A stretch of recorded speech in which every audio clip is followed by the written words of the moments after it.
Hey everyone, welcome to this edition of the Healthy Church Staff Podcast. My name is Todd Rhodes, and today we're going to tackle another important topic. We've been in the middle of a series last week was on communication and church staff health. Today and this week it's on job satisfaction and church staff health. And today we're going to be looking at the topic of, are we all in the right roles, or some of us just fitting into the church staff equivalent of being a square peg in a round hole? We're going to dive a little bit deeper into church roles this morning and whether the church is really utilizing the talents of each one of our staff in a great way. This is how we phrased the question last year, not really a question, a statement last year on our 2023 Church Staff Health Assessment. We asked and received responses from over 1,000 church staff people. This is a statement we gave them. I feel like my current role aligns with my skills and my interests.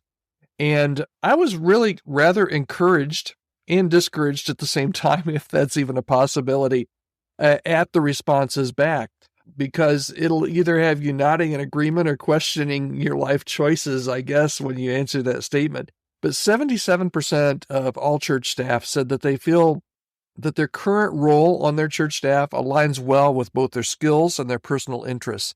So that's a whole bunch of individuals that are probably singing the Hallelujah chorus every day on their way to work. I don't know if they're doing that or not, but 77% of the people feel pretty good about their current role aligning with their skills and their interests. 77%, that's pretty good. But what about the rest? 11% are not feeling that match at all. Matter of fact, they either disagree or strongly disagree with that statement. So that's 11% we're going to talk about here in a second. And then also there's 12% that are neutral. They're sitting on the fence. They're probably thinking, some days maybe this fits. Other days, maybe this job isn't for me. It doesn't fit where I'm at personally, or I don't find real fulfillment in it. Let's start with taking a look at those 77%. For those people that are happily aligned, it seems like leadership in these churches has been doing a fantastic job, or maybe they just got lucky with a batch of resumes that they match perfectly with the job descriptions, but I'm just kidding. It's more than just luck here, guys. It's about thoughtful hiring, but it's more than hiring. It's also about effective role development, but it's more about effective role development. It's also about ongoing career management that will keep everybody not just busy, but busy and active, doing the things that they're interested in and that they excel at. Now, these people, these 77% of the people, they're usually pretty easy to spot. They're the people on your team that are engaged. And if you're not in leadership, you're a staff member that reports to leadership. If you're in the 77% or not, because you're engaged, you're joyful. If you're in leadership, these type of people, these 77%, they contribute, they have ideas, they have passion. And quite honestly, they do good work. They're good team members. So those are the 77%, but let's take a look at the 11%. 1 in 10 people say that they've been handed a tennis racket to play football. And we hear this quite often from church staff people, and we heard it on the assessment last year, that they don't really know what their role is. And sometimes that's fair, and sometimes that's not necessarily fair. But they feel like they're on the team, but they're on the wrong team, or they're in the wrong seat. So it's crucial, if you're in leadership, to dig into these mismatches, maybe some skill assessments, some retraining programs, even some going over with the individual staff member their job description to make sure that everybody's not just on the bus, but making sure that they're in the right seat. So these 11% that are, and even going into the neutral group that we're going to talk about in a second, maybe they're just not in the right seat. Could be, and this is a secret, but it could be that they were never in the right seat. Maybe they were not hired for the right position. Maybe they don't know, like we said, they might be playing with a tennis racket, a game of football with a tennis racket. Maybe they don't know what their seat is or what seat you even want them in. Maybe they've changed since they were hired. Maybe their area of focus has changed. Maybe their area of passion has changed. Maybe they're just bored. But the goal here, if you're in leadership, is to get them engaged and to get them healthy in order for them to be able to make not only a great advances for you and your team, but just also for them to be healthy spiritually. That's part of your role as a leader as well as the spiritual care of your staff. So those are the people that we need to address that are in that 11% that just don't feel fulfilled. It's really the job and really an opportunity for leadership to step in and help them to figure out exactly what their role is, if there's a role for them at the church. The neutral group, what do you do about the fence sitters? Easy enough, right? It's hard, I know.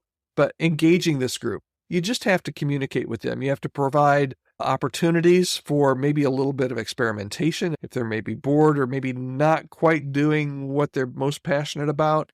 Maybe some job shadowing, maybe some structured career planning things. It's almost, I've not used these, but I understand in some of the dating apps, you swipe left or swipe right. It's almost like swiping left or swiping on some of the job tasks that they're doing until you can help them find their sweet spot. And as a leader, that's part of what we need to do with all of our staffs is help them find a way that they're going to be able to, number one, feel fulfilled, but number two, be able to contribute the best to the leadership of the church. So we've talked before, and I'll say it again, this is not something that happens overnight. This is something that you really need to have an improvement plan for. You want to be better next week than you were this week. You want to be better next month than this month, and better next year than last year. And you just need to have a system set up to be able to do that. It could be as simple as setting up some feedback mechanisms to gauge job satisfaction, just one-on-one meetings, or maybe even a staff survey to say, hey, how's everybody doing? It could be that you need to start redesigning some jobs to better suit some of your staff's strengths. And here's the thing. A lot of times we as leaders know when somebody's a little off the rails. And by off the rails, I don't mean it's their fault. It's just that they're not operating in their strengths. Maybe we're asking them to do some things that we need to have done, but they're not maybe the person to do it.